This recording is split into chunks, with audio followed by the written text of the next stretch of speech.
At first glance, Nicolas Cage's packed IMDb page is just a dizzying collection of random titles. But when you throw in 5 wives and extravagant spending habits, a pattern begins to emerge. It seems over the past 20 years, the actor has alternated between paying his bills, sating artistic ambitions and playing up to a growing cult fan base.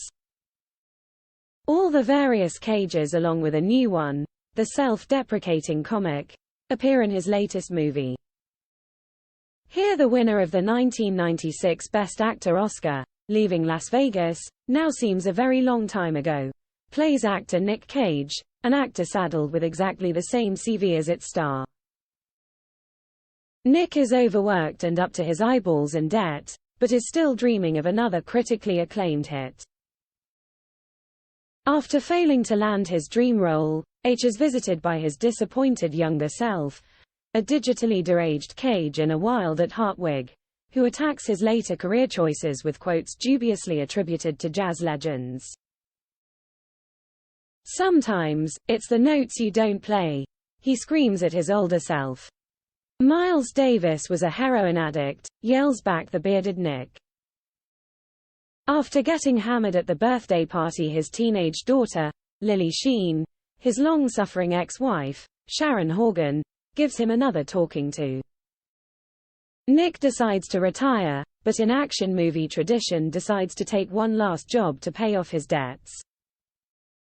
Super rich, super fan Javi, Pedro Pascal, has offered to pay Cage $1 million to appear at his birthday party in Mallorca. But shortly after arriving, H is taken to one side by 2 CIA agents, Tiffany Haddish and Ike Barinholtz, who suspect Javi is the arms dealer responsible for the kidnapping of a politician's daughter. Will Nick go undercover and free the girl from Javi's sprawling mansion? This is a deciding moment, and not just for Nick.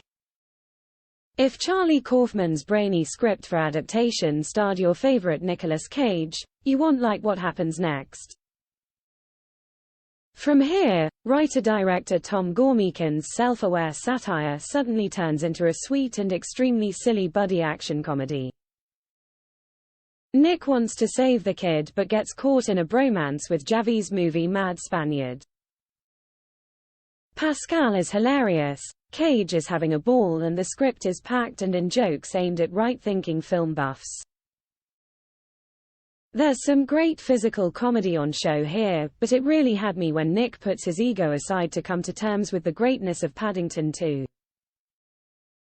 In cinemas now.